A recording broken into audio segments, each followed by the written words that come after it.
Chapter 1. Mark of a Champion.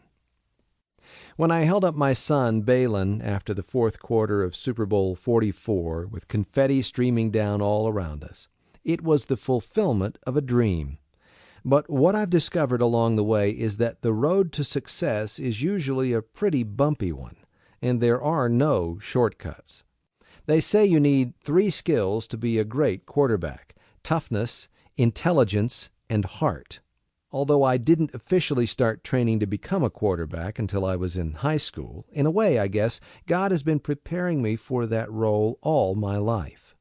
I had a great childhood, but it wasn't always easy. Then again, neither is life, and neither is football. As a kid, I got teased a lot because of a distinguishing birthmark on my right cheek. My mom and dad used to tell me that was where an angel had kissed me. But the kids at school didn't quite see it that way. They used to tease me and take jabs at me in the classroom and on the playground, saying things like, "What happened to your face?" or "Wipe that stuff off your face." I couldn't help but get in a few scraps over it. When I was little, the pediatrician gave my parents the option of having it removed because there was a chance it could become cancerous. But in spite of all the harassment I took at school, I decided to keep it. Instead of seeing it as a bad thing, I chose to see it as something that made me unique and special. It set me apart from everyone else. In a way, it became my trademark. Looking back, I guess it might have been smarter to remove it, because why take a chance on it becoming cancerous? I even had it biopsied a few years ago, and I still see the dermatologist every once in a while to make sure it's okay. But now it's just a part of who I am. I wouldn't consider cutting off my arm. Neither would I cut off my birthmark. If I had ever been forced to remove it, I would have been devastated. My good friends who have known me for a long time say they don't even see it anymore. If I had it removed, they would notice. But now they don't see it at all. They just see me. In some ways, I guess you could say it was a character builder that helped me develop an inner toughness and an ability to shake off jabs and criticism. Not a bad trait to have as a quarterback in the NFL, or in any job for that matter. A lineage of competition. If you look at pictures of me as a child, you'll see the birthmark, but you'll also almost always see me holding a football or a baseball. As far back as I can remember, football has been a part of my life. When I was growing up, my father would throw to me in the yard, but my constant playmate was my brother Reed. He's 2.5 years younger than I am, and we played all the time in our little yard in Austin, Texas. Our field was a patch of grass that was about as big as a good-sized living room.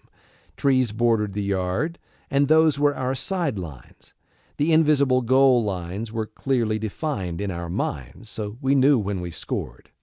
There's a big gap when a 5th grader plays against a 2nd grader, or when a 6th grader plays against a 3rd grader. So to make it fair, I would get down on my knees, and Reed would try to run around me. And it wasn't touch football. We were really tackling each other, and I would try anything I could to take him down. Even though I was scrambling on my knees, Reed still got beat up on quite a bit. Sometimes my dad would come out and he'd play all-time quarterback, but most of the time it was just Reed and me. I grew up in a very sports-minded family. My mother, Mina, was very athletic.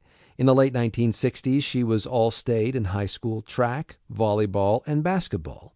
If she were playing today, she'd have gotten an athletic scholarship to just about any school in the country for any of those sports. But at that time, women weren't given many of those opportunities. She decided to attend Texas A&M, which had been an all-male military school.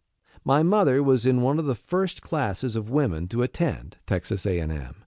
It was there that she met my dad, an athlete himself who played freshman basketball. My mom's brother, Marty Akins, was an All-American quarterback at the University of Texas. Marty was part of the Longhorns team that beat Alabama and Bear Bryant in the 1973 Cotton Bowl. My mom's father, Ray Akins, was a Marine and served in World War II. After the war, he coached high school football for 38 years, winning 302 games in his career. He was a legend in the state of Texas, and best of all, he was my grandfather. He coached at Gregory Portland High School in Portland, Texas, just outside Corpus Christi.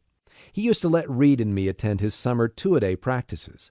From the time I was about 7 years old, right around my parents' divorce, until my grandfather stopped coaching in 1988, Reed and I would stand on the sidelines and hand out this green water to the players during break. It was something like Gatorade, green because of the electrolytes mixed in.